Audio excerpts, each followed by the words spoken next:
আমাদের YouTube channel tube master creation এর পক্ষ থেকে আজকের নিবেদন বিশ্বকবি রবীন্দ্রনাথ ঠাকুরের লেখা গল্পের নাম জয় পরাজয়। শুরু করছি আজকের গল্প।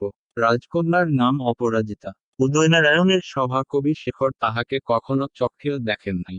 কিন্তু যেদিন কোনো নূতন কাব্য রচনা করিয়া সভাতলে বসিয়া রাজাকে শুনাইতেন, সেদিন কণ্ঠস্বর ঠিক এতটা উচ্চ করিয়া পড়িতেন যাহাতে তাহা সেই সমুচ্চ গৃহের উপরিতলের বাতায়ন বল তিনি অদৃশ্য শ্রোতৃগণের কর্ণপথে প্রবেশ করিতে পারে, যেন তিনি কোনো এক অগম্য নগ্ন লোকের উদ্দেশ্যে আপনার সঙ্গীতোচ্ছ্বাস প্রেরণ করিতেন, যেখানে জ্যোতিষ্ক মণ্ডলীর মধ্যে তাহার জীবনের একটি অপরিচিত শুভগ্রহ অদৃশ্য মহিমায় বিরাজ করিতেছেন। কখনো ছায়ার মতন দেখিতে পাইতেন, কখনো নূপুর সিঞ্চনের মতন শোনা যাইত। বসিয়া বসিয়া মনে মনে ভাবিতেন, সে কেমন দুইখানি চরণ যাহাতে সে সোনার নূপুর বাঁধা থাকিয়া তালে তালে গান গাহিতেছে। সেই দুইখানি রক্তিম শুভ্র কমল চরণতল প্রতি পদক্ষেপে কি সৌভাগ্য, কি অনুগ্রহ, কি করুণার মতো করিয়া পৃথিবীতে স্পর্শ করে। মনের মধ্যে সেই চরণ দুটি প্রতিষ্ঠা করিয়া কবি অবসরকালে সেখানে আসিয়া লুটাইয়া পড়িত এবং সেই নূপুর সিঞ্চনের সুরে আপনার গান বাঁধিত। কিন্তু যে ছায়া দেখিয়াছিল, যে নূপুর শুনিয়াছিল, সে কাহার ছায়া, কাহার নূপুর, এবং তর্ক এবং সংশয়ে তাহার ভক্ত হৃদয়ে কখনো উদয় হয় নাই। রাজকন্যার দাসী মঞ্জুরি যখন ঘাটে যাইত, শেখরের ঘরের সম্মুখ দিয়া তাহার পথ ছিল। আসিতে যাইতে কবির সঙ্গে তাহার দুটা কথা না হইয়া যাইত না।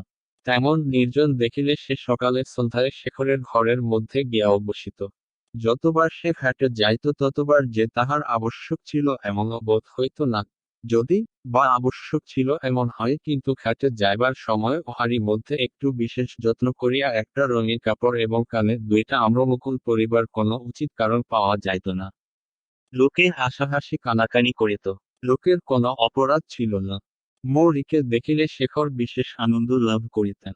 তাহার গোপন করিতেও তাহার তেমন প্রয়াস ছিল না। তাহার নাম ছিল মঞ্জুরি। বিবেচনা করিয়া দেখিলে সাধারণ লোকের পক্ষে সেই নামই যথেষ্ট ছিল, কিন্তু শেখর আবার আরো একটু কবিত্ব করিয়া তাহাকে বসন্ত মঞ্জুরি বলিতেন। লোকে শুনিয়া বলিত, সর্বনাশ! আবার কবির বসন্ত বর্ণনার মধ্যে মঞ্জুর বঞ্জুর মঞ্জুরি এমনতর অনুপ্রাসও মাঝে মাঝে পাওয়া যাইত। এমন কি চন্দ্রব রাজার কানেও উঠিয়াছে। রাজা তাহার কবির এইরূপ রসাধিক্যের পরিচয় পাইয়া বড়ই আমোদ বোধ করিতেন। তাহা লইয়া কৌতুক করিতেন, শেখরও তাহাতে যোগ দিতেন। রাজা হাসিয়া প্রশ্ন করিতেন, ভ্রমর কি কেবল বসন্তের রাজসভায় গান গায়? কবির উত্তর দিতেন, না, পুষ্পমঞ্জরির মধুও খায়া থাকে। এমনি করিয়া সকলেই হাসিত, আমোদ করিত। বোধ করি অন্তঃপুরে রাজকন্যা অপরাজিতা ও মঞ্জুরিকে লইয়া মাঝে মাঝে উপহাস করিয়া থাকিবেন। মঞ্জুরি তাহাতে অসন্তুষ্ট হইত না। এমনি করিয়া সত্য মিথ্যায় মিশাইয়া মানুষের জীবন একরকম করিয়া কাটিয়া যায়। খানিকটা বিধাতা গড়েন, খানিকটা আপনি গড়ে, খানিকটা পাঁচজনে গড়িয়া দেয়। জীবনটা একটা পাঁচমিশালি রকমের জোড়াতারা, প্রকৃত এবং অপ্রকৃত, কাল্পনিক এবং বাস্তবিক। কেবল কবি যে গানগুলি গাহিতেন তাহার সত্য এবং সম্পূর্ণ। গানের বিষয় সেই রাধা এবং কৃষ্ণ, সেই চিরন্তন নর এবং চিরন্তন নারী, সেই অনাদি দুঃখ এবং অনন্ত সুখ।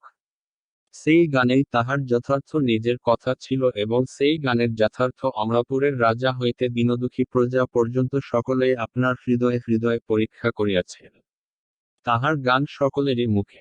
জ্যোৎস্না উঠিলেই, একটু দক্ষিণা বাতাসের আভাস দিলেই অমনি দেশের চতুর্দিকে কত কানন, কত পথ, কত নৌকা, কত বাতায়ন, কত প্রাঙ্গণ হইতে তাহার রচিত গান উচ্ছ্বসিত হইয়া উঠিত। তাহার খ্যাতির আর সীমা ছিল না। এইভাবে অনেক দিন কাটিয়া গেল। কবি কবিতা লিখিতেন, রাজা শুনিতেন, রাজসভার লোক বাহবা দিত, মঞ্জরি ঘাটে আসিত, এবং অন্তঃপুরের বাতায়ন হইতে কখনো কখনো একটা ছায়া পড়িত, কখনো কখনো একটা নূপুর শোনা যাইত। এমন সময়ে দাক্ষিণাত্যা হইতে এক দিগ্বিজয়ী কবি শার্দূলবিক্রীড়িত ছন্দে রাজার স্তবগান করিয়া রাজসভায় আসিয়া দাঁড়াইলেন। তিনি স্বদেশ হইতে বাহির হইয়া পথিমধ্যে সমস্ত রাজকবিদিগকে পরাস্ত করিয়া অবশেষে অমরাপুরে আসিয়া উপস্থিত হইয়াছেন। রাজা পরম সমাদরের সহিত কহিলেন, এহি এহি। কবি পুণ্ডরিক দম্ভভরে কহিলেন, যুদ্ধ দেহি। রাজার মান রাখিতে হইবে, যুদ্ধ দিতে হইবে, কিন্তু কাব্যযুদ্ধ যে কিরূপ হইতে পারে শেখরের সে সম্বন্ধে ভালোরূপ ধারণা ছিল না। তিনি অত্যন্ত চিন্তিত ও শঙ্কিত হইয়া উঠিলেন। রাত্রে নিদ্রা হইল না। যশস্বী পুণ্ডরীকের দীর্ঘ বলিষ্ঠ দেহ, সুতীক্ষ্ণ বক্র নাসা এবং দর্পোদ্ধত উন্নত মস্তক দিগ্বিদিকে অঙ্কিত দেখিতে লাগিলেন। প্রাতকালে কম্পিত হৃদয়ে কবি রণক্ষেত্রে আসিয়া প্রবেশ করিলেন। প্রত্যুষ হইতে সভাতল লোকে পরিপূর্ণ হইয়া গেছে, কলরবের সীমা নাই। নগরে আর সমস্ত কাজকর্ম একেবারে বন্ধ। কবি শেখর বহুকষ্টের মুখে সহাস্য প্রফুল্লতার আয়োজন করিয়া প্রতিদ্বন্দ্বী কবি পুণ্ডরিককে নমস্কার করিলেন। পুণ্ডরিক প্রচণ্ড অবহেলাভরে নিতান্ত ইঙ্গিতমাত্রে নমস্কার ফিরাইয়া দিলেন এবং নিজের অনুবর্তী ভক্তবৃন্দের দিকে চাহিয়া হাসিলেন। শেখর একবার অন্তঃপুরের বাতায়নের দিকে কটাক্ষ নিক্ষেপ করিলেন, বুঝিতে পারিলেন, সেখানে হইতে আজ শত শত কৌতূহলপূর্ণ কৃষ্ণতারকার ব্যগ্রদৃষ্টি এই জনতার উপরে অজস্র নিপতিত হইতেছে। একবার একাগ্রভাবে চিত্তকে সেই ঊর্ধ্বলোকে উৎক্ষিপ্ত করিয়া আপনার জলকিকে বন্দনা করিয়া আসিলেন, মনে মনে কহিলেন, আমার যদি আজ জয় হয় তবে, হে দেবী, হে অপরাজিতা, তাহাতে তোমারই নামের সার্থকতা হইবে। তুরীর ভেরি বাজিয়া উঠিল। জয়ধ্বনি করিয়া সমাগত সকলে উঠিয়া দাঁড়াইল। সুখবসন রাজা উদয়নারায়ণ শরৎপ্রভাতের শুভ্র মেঘরাশির ন্যায় দীর্ঘমনে সভায় প্রবেশ করিলেন এবং সিংহাসনে উঠিয়া বসিলেন। পুণ্ডরিক উঠিয়া সিংহাসনের সম্মুখে আসিয়া দাঁড়াইলেন। বৃহৎ সভা স্তব্ধ হইয়া গেল। বক্ষ বিস্ফোরিত করিয়া গ্রীবা ঈষৎ ঊর্ধ্বে ফেলাইয়া বিরাটমূর্তি পুণ্ডরিক গম্ভীরস্বরে উদয়নারায়ণের স্তব পাঠ করিতে আরম্ভ করিলেন। কণ্ঠস্বর ঘরে ধরে না। বৃহৎ সভাগৃহের চারিদিকের ভিত্তিতে স্তম্ভে ছাদে সমুদ্রের তরঙ্গের মতো গম্ভীর মন্দ্রে আঘাত প্রতিঘাত করিতে লাগিল, এবং কেবল সেই ধ্বনির বেগে সমস্ত জন্মণ্ডলীর বক্ষকবাট থরথর করিয়া স্পন্দিত হইয়া উঠিল। কত কৌশল, কত কারুকার্য, উদয়নারায়ণ নামের কতরূপ ব্যাখ্যা, রাজার নামাক্ষরের কত দিক হইতে কত প্রকার বিন্যাস, কত ছন্দ, কত যমক। পুণ্ডরিক যখন শেষ করিয়া বসিলেন, কিছুনের জন্য নিস্তব্ধ সভাগৃহ তাহার কণ্ঠের প্রতিধ্বনি ও সহস্র হৃদয়ের নির্বাক বিস্ময়রাশিতে গম গম করিতে লাগিল।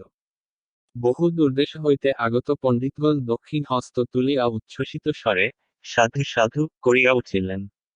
তখন সিংহাসন হইতে রাজা একবার শেখরের মুখের দিকে চাহিলেন। শেখরও ভক্তি, প্রণয়, অভিমান এবং এক প্রকার সকরুণ সংকোচপূর্ণ দৃষ্টি রাজার দিকে প্রেরণ করিল এবং ধীরে ধীরে উঠিয়া দাঁড়াইল। রাম যখন লোকরঞ্জনার্থে দ্বিতীয়বার অগ্নি পরীক্ষা করিতে চাহিয়াছিলেন, তখন সীতা যেন এইরূপভাবে চাহিয়া এমনি করিয়া তাহার স্বামীর সিংহাসনের সম্মুখে দাঁড়াইয়াছিলেন। কবির দৃষ্টি নীরবে রাজাকে জানায়, আমি তোমারই। তুমি যদি বিশ্বস্মে আমাকে দাঁড় করাইয়া পরীক্ষা করিতে চাও তো করো। কিন্তু তাহার পরে নয়ন নত করিলেন। পুণ্ডরিক সিংহের মতো দাঁড়াইয়াছিল, শেখর চারিদিকে ব্যাগবেষ্টিত হরিণের মতো দাঁড়াইল। তরুণ যুবক, রমণীর ন্যায় লজ্জা এবং স্নেহ, কমল মুখ, পাণ্ডুবর্ণ কপল, শরীরাংশ নিতান্ত স্বল্প, দেখিলে মনে হয়, ভাবের স্পর্শমাত্রেই সমস্ত দেহ যেন বীণার তারের মতো কাঁপিয়া বাজিয়া উঠিবে। শেখর মুখ না তুলিয়া প্রথমে অতি মৃদুস্বরে আরম্ভ করিলেন। প্রথম একটা শ্লোক বোধহয় কেহ ভালো করিয়া শুনিতে পাইল না। তাহার পরে ক্রমে ক্রমে মুখ তুলিলেন, যেখানে দৃষ্টি নিক্ষেপ করিলেন সেখানে হইতে যেন সমস্ত জনতা এবং রাজসভার পাষাণপ্রাচীর বিগলিত হইয়া বহুদূরবর্তী অতীতের মধ্যে বিলুপ্ত হইয়া গেল। সুমিষ্ট পরিষ্কার কণ্ঠস্বর কাঁপিতে কাঁপিতে উজ্জ্বল অগ্নিশিখার ন্যায় ঊর্ধ্বে উঠিতে লাগিল। প্রথমে রাজার চন্দ্রবংশী ও আদিপুরুষের কথা আরম্ভ করিলেন। ক্রমে ক্রমে কত যুদ্ধবিগ্রহ, শৌর্যবীর্য, যজ্ঞবোধন, কত মহদনুষ্ঠানের মধ্য দিয়া তাহার রাজকাহিনীকে বর্তমান কালের মধ্যে উপনীত করিলেন। অবশেষে সেই দূরস্মৃতিবদ্ধ দৃষ্টিকে ফিরাইয়া আনিয়া রাজার মুখের উপর স্থাপিত করিলেন এবং রাজ্যের সমস্ত প্রজাহৃদয়ের একটা বৃহৎ অব্যক্ত প্রীতিকে ভাষায় ছন্দে মূর্তিমান করিয়া সবার মাঝখানে দাঁড় করাইয়া দিলেন, যেন দূর দূরান্তর হইতে শতসহস্র প্রজার হৃদয়স্রোত ছুটিয়া আসিয়া রাজপিতামহদিগের এই অতি পুরাতন প্রাসাদকে মহাসঙ্গীতে পরিপূর্ণ করিয়া তুলিল। ইহার প্রত্যেক স্তবকে যেন তাহারা স্পর্শ করিল, আলিঙ্গন করিল, চুম্বন করিল, ঊর্ধ্বে অন্তঃপুরের বাতায়ন সম্মুখে উত্থিত হইল। পরদিন শেখর আসিয়া গান আরম্ভ করিয়া দিলেন। বৃন্দাবনে প্রথম বাঁশি বাজিয়াছে, তখনও গোপিনীরা জানে না কে বাজায়, জানে না কোথায় বাজিতেছে। একবার মনে হইল, দক্ষিণ প্রবনে বাজিতেছে। একবার মনে হইল উত্তরে গিরিগোবর্ধনের শিখর হইতে ধ্বনি আসিতেছে। মনে হইল উদয়াচলের উপরে দাঁড়াইয়াকে মিলনের জন্য আহ্বান করিতেছে। মনে হইল অস্তাচলের প্রান্তে বসিয়াকে বিরহশোকে কাঁদিতেছে। মনে হইল যমুনার প্রত্যেক তরঙ্গ হইতে বাঁশি বাজিয়া উঠিল।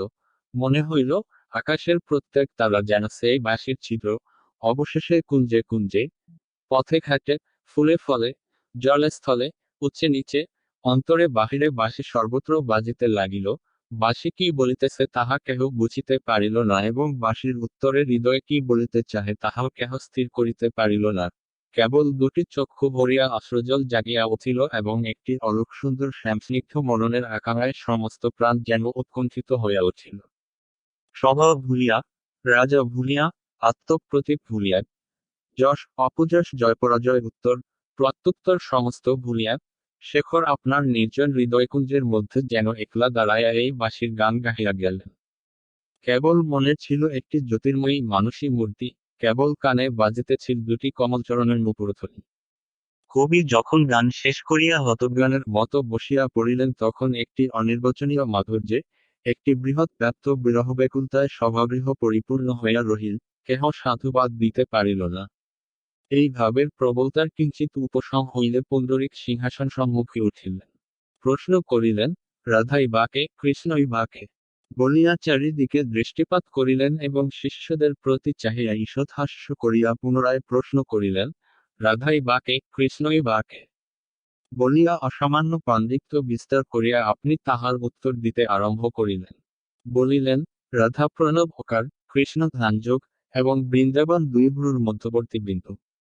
ইরা, সুষুম্না, পিঙ্গলা, নাভিপদ্ম, হৎপদ্ম, ব্রহ্মরন্ধ্র, সমস্ত আনিয়া ফেলিলেন।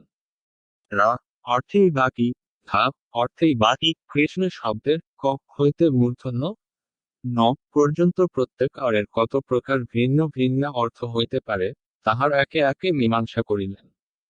একবার বুঝাইলেন কৃষ্ণ যজ্ঞ, রাধিকা অগ্নি, একবার বুঝাইলেন কৃষ্ণ বেদ এবং রাধিকা সদর্শন, তাহার পরে বুঝাইলেন কৃষ্ণ শিক্ষা এবং রাধিকা দীক্ষা। রাধিকা তর্ক, কৃষ্ণ মীমাংসা, রাধিকা উত্তর প্রত্যুত্তর, কৃষ্ণ জয়লাভ। এই বলিয়া রাজার দিকে, পণ্ডিতের দিকে এবং অবশেষে তীব্র হাস্যে শেখরের দিকে চাহিয়া পুণ্ডরীক বসিলেন। রাজা পুণ্ডরীকের আশ্চর্য ক্ষমতায় মুগ্ধ হয়ে গেলেন।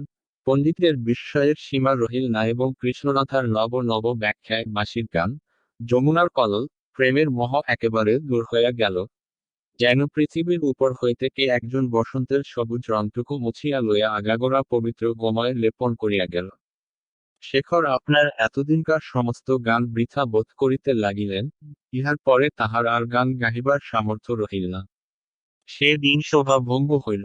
পরদিন পুণ্ডরীক ব্যস্ত এবং সমস্ত, দিব্যস্ত এবং দ্বিসমস্তক, বৃত্ত, তার্ক, শ্রোত্র, চক্র, পদ্ম, কাকপদ, আদ্যোত্তর, মথোত্তর, অন্তোত্তর, বাকোত্তর, শোকোত্তর, বচনগুপ্ত, মাত্রাচ্যুতক, চ্যুতোত্তর, অর্থগুণ, স্তুতিনিন্দা, অপনহতি, সুধক্রংশ, শাব্দিক, কালসার, প্রহেলিকা প্রভৃতি অদ্ভুত শব্দচাতুরী দেখাইয়া দিলেন। শুনিয়া সভাশুদ্ধ লোক বিস্ময় রাখিতে স্থান পাইল না। শেখর যে সকল পদ রচনা করিতেন তাহা নিতান্ত সরল, তাহা সুখে দুঃখে উৎসবে আনন্দের সর্বসাধারণের ব্যবহার করিত।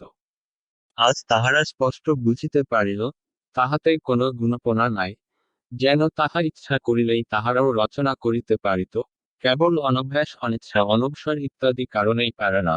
নহিলে কথাগুলো বিশেষ নূতন নহে দুরূহও নহে, তাহাতে পৃথিবীর লোকের নূতন একটা শিক্ষাও হয় না সুবিধাও হয় না। কিন্তু আজ যাহা শুনিল তাহা অদ্ভুত ব্যাপার, কাল যাহা শুনিয়াছিল তাহাতেও বিস্তর চিন্তা এবং শিক্ষার বিষয় ছিল। পুণ্ডরীকের পাণ্ডিত্য ও নৈপুণ্যের নিকট তাহাদের আপনার কবিটিকে নিতান্ত বালক ও সামান্য লোক বলিয়া মনে হইতে লাগিল। মৎস্যপুচ্ছের তাড়নায় জলের মধ্যে যে গৌর আন্দোলন চলিতে থাকে, সরোবরের পদ্ম যেমন তাহার প্রত্যেক আঘাত অনুভব করিতে পারে, শেখর তেমনি তাহার চতুর্দিকবর্তী সভাস্থ জনের মনের ভাব হৃদয়ের মধ্যে বুঝিতে পারিলেন। আজ শেষ দিন, আজ জয়পরাজয় নির্ণয় হইবে। রাজা তাহার কবির প্রতি তীব্র দৃষ্টিপাত করিলেন। তাহার অর্থ এই, আজ নিরুত্তর হইয়া থাকিলে চলিবে না, তোমার যথাসাধ্য চেষ্টা করিতে হইবে। শেখর শ্রান্তভাবে উঠিয়া দাঁড়াইলেন, কেবল এই কপটি কথা বলিলেন, বিনা পানি শ্বেতভুজা, তুমি যদি তোমার কমলবল শূন্য করিয়া আজ মলভূমিতে আসিয়া দাঁড়াইলে তবে তোমার চরণাস্ত যে ভক্তগণ অমৃত পিপাসী তাহাদের কি গতি হইবে। মুখ ঈষৎ উপরে তুলিয়া করুণ স্বরে বলিলেন, যেন শ্বেতভুজা বিনা পানি নত নয়নে রাজান্তপুরে জ্বালায়ন সম্মুখে দাঁড়াইয়া আছেন। তখন পুণ্ডরীক সশব্দে হাস্য করিলেন, এবং শেখর শব্দের শেষ দুই অক্ষর গ্রহণ করিয়া অনর্গল শোক রচনা করিয়া গেলেন। বলিলেন, পদ্মবনের সহিত খড়ের কি সম্পর্ক এবং সঙ্গীতের বিস্তর চর্চা সত্ত্বেও মুক্ত প্রাণী কিরূপ ফললাভ করিয়াছে। আর সরস্বতীর অধিষ্ঠান তো পুণ্ডরীকেই, মহারাজের অধিকারে তিনি কি অপরাধ করিয়াছিলেন যে এদেশে তাহাকে খড়বাহন করিয়া অপমান করা হইতেছে। পণ্ডিতেরা এক প্রত্যুত্তরে উচ্চস্বরে হাসিতে লাগিলেন। সভাসদেরাও তাহাতে যোগ দিল। তাহাদের দেখাদেখি সভাশুদ্ধ সমস্ত লোক, যাহারা বুঝিল এবং না বুঝিল, সকলেই হাসিতে লাগিল। ইহার উপযুক্ত প্রত্যুত্তরের প্রত্যাশায় রাজা তাহার কবিশিখাকে বারবার অঙ্কুশের ন্যায় তীক্ষ্ণ দৃষ্টির দ্বারা তাড়না করিতে লাগিলেন। কিন্তু শেখর তাহার প্রতি কিছুমাত্র মনোযোগ না করিয়া অটলভাবে বসিয়া রহিলেন। তখন রাজা শেখরের প্রতি মনে মনে অত্যন্ত রুষ্ট হইয়া সিংহাসন হইতে নামিয়া আসিলেন এবং নিজের কণ্ঠ হইতে মুক্তার মালা খুলিয়া পুণ্ডরীকের গলায় পরাইয়া দিলেন। সভাস্থ সকলেই ধন্য ধন্য করিতে লাগিল। অন্তঃপুর হইতে এককালে অনেকগুলি বলয় কঙ্কন নূপুরের শব্দ শোনা গেল। তাহাই শুনিয়া শেখর আসন ছাড়িয়া উঠিলেন এবং ধীরে ধীরে সভাগৃহ হইতে বাহির হইয়া গেলেন। কৃষ্ণ চতুর্দশীর রাত্রি, ঘন অন্ধকার, ফুলের গন্ধ বহিয়া দক্ষিণের বাতাস উদার বিশ্ববন্ধুর ন্যায় মুক্ত বাতায়ন দিয়া নগরের ঘরে ঘরে প্রবেশ করিতেছে। ঘরের কাষ্ঠমঞ্চ হইতে শেখর আপনার পুঁথিগুলি পাড়িয়া সম্মুখে স্তূপাকার করিয়া রাখিয়াছেন। তাহার মধ্য হইতে বাছিয়া বাছিয়া নিজের রচিত গ্রন্থগুলি পৃথক করিয়া রাখিলেন। অনেক দিনকার অনেক লেখা, তাহার মধ্যে অনেকগুলি রচনা তিনি নিজেই প্রায় ভুলিয়া গিয়াছিলেন। সেগুলি উল্টাইয়া পাল্টাইয়া এখানে ওখানে পড়িয়া দেখিতে লাগিলেন। আজ তাহার কাছে ইহা সমস্তই আকিঞ্চিতকর বলিয়া বোধ হইল। নিঃশ্বাস ফেলিয়া বলিলেন, সমস্ত জীবনের এই কি সঞ্চয়! কতগুলা কথা এবং ছন্দ এবং মিল! ইহার মধ্যে যে কোনো সৌন্দর্য, মানবের কোনো চির আনন্দ, কোনো বিশ্বসঙ্গীতের প্রতিধ্বনি, তাহার হৃদয়ের কোনো গভীর আত্মপ্রকাশ নিবন্ধ হইয়া আছে। আজ তিনি তাহা দেখিতে পাইলেন না। রোগীর মুখে যেমন কোনো খাদ্যই রুচে না, তেমনি আজ তাহার হাতের কাছে যাহা কিছু আসিল সমস্তই ঠেলিয়া ঠেলিয়া ফেলিয়া দিলেন। রাজার মৈত্রী, লোকের খ্যাতি, হৃদয়ের দুরাশা, কল্পনার কুহক, আজ অন্ধকার রাত্রে সমস্তই শূন্য বিড়ম্বনা বলিয়া ঠেকিতে লাগিল। তখন একটি একটি করিয়া তাহার পুঁথি ছিঁড়িয়া সম্মুখের জ্বলন্ত অগ্নিভাণ্ডের নিপে করিতে লাগিলেন। হঠাৎ একটা উপহাসের কথা মনে উদয় হইল। হাসিতে হাসিতে বলিলেন, বড় বড় রাজারা অশ্বমেধ যজ্ঞ করিয়া থাকেন, আজ আমার এ কাব্যমেধ যজ্ঞ। কিন্তু তখনই মনে উদয় হইল, তুলনাটা ঠিক হয় নাই। অশ্বমেধের অশ্ব যখন সর্বত্র বিজয়ী হইয়া ফিরিয়া আসে তখনই অশ্বমেধ হয়। আমার কবিত্ব যেদিন পরাজিত হইয়াছে আমি সেই দিন কাব্যমেধ করিতে বসিয়াছি। আরো বহুদিন পূর্বে করিলেই ভালো হইত। আগে আগে নিজের সকল গ্রন্থগুলি অগ্নিতে সমর্পণ করিলেন। আগুন ধু ধু করিয়া জ্বালিয়া উঠিলে কবি সবেগে দুই শূন্য হস্ত শূন্যে নিপে করিতে করিতে বলিলেন, তোমাকে দিলাম, তোমাকে দিলাম, তোমাকে দিলাম, এ সুন্দরী অগ্নিশিখা, তোমাকেই দিলাম। এতদিন তোমাকেই সমস্ত আহুতি দিয়া আসিতেছিলাম, আজ একেবারে শেষ করিয়া দিলাম। বহুদিন তুমি আমার হৃদয়ের মধ্যে জ্বলিতেছিলে, হে মোহিনী বন্যিরূপিণী। যদি সোনা হইতাম তো উজ্জ্বল হইয়া উঠিতাম, কিন্তু আমি তুচ্ছ তৃণ দেবী, তাই আজ ভস্ম হইয়া গিয়াছি। রাত্রি অনেক হইল। শেখর তাহার ঘরের সমস্ত বাতায়ন খুলিয়া দিলেন। তিনি যে যে ফুল ভালোবাসিতেন সন্ধ্যাবেলা বাগান হইতে সংগ্রহ করিয়া আনিয়াছিলেন। সবগুলি সাদা ফুল, জুইবেল এবং গন্ধরাজ। তাহারই মুঠা মুঠা লইয়া নির্মল বিছানার উপর ছড়াইয়া দিলেন। ঘরের চারিদিকে প্রদীপ জ্বালাইলেন। তাহার পর মধুর সঙ্গে একটা উদ্ভিদের বিশ্বাস মিশাইয়া নিশ্চিন্ত মুখে পান করিলেন এবং ধীরে ধীরে আপনার শয্যায় গিয়া শয়ন করিলেন। শরীর অবশ এবং নেত্র মুদ্রিত হইয়া আসিল। নূপুর বাজিল। দক্ষিণের বাতাসের সঙ্গে কেশগুচ্ছের একটা সুগন্ধ ঘরে প্রবেশ করিল। কবি নিমীলিত নেত্রে কহিলেন, দেবী, ভক্তের প্রতি দয়া করিলে কি এতদিন পরে আজ কি দেখা দিতে আসিলে? একটি সুমধুর কণ্ঠে উত্তর শুনিলেন, কবি, আসিয়াছি। শেখর চমকিয়া উঠিয়া চক্ষু মেলিলেন, দেখিলেন শয্যার সম্মুখে এক অপরূপ রমণীমূর্তি। মৃত্যুসমাচ্ছন্ন বাষ্পাকুল নেত্রে স্পষ্ট করিয়া দেখিতে পাইলেন না। মনে হইল, তাহার হৃদয়ের সেই ছাময়ী প্রতিমা অন্তর হইতে বাহির হইয়া মৃত্যুকালে তাহার মুখের দিকে স্থিরনেত্রে চাহিয়া আছে। রমণী কহিলেন, আমি রাজকন্যা অপরাজিতা। কবি প্রাণপণে উঠিয়া বসিলেন। রাজকন্যা কহিলেন, রাজা তোমার সুবিচার করেন নাই। তোমারই জয় হইয়াছে, কবি, তাই আমি আজ তোমাকে জয়মাল্য দিতে আসিয়াছি। বলিয়া অপরাজিতা নিজের কণ্ঠ হইতে সহস্ররচিত পুষ্পমালা খুলিয়া কবির গলায় পরাইয়া দিলেন। মরণাহত কবি শয্যার উপরে পড়িয়া গেলেন।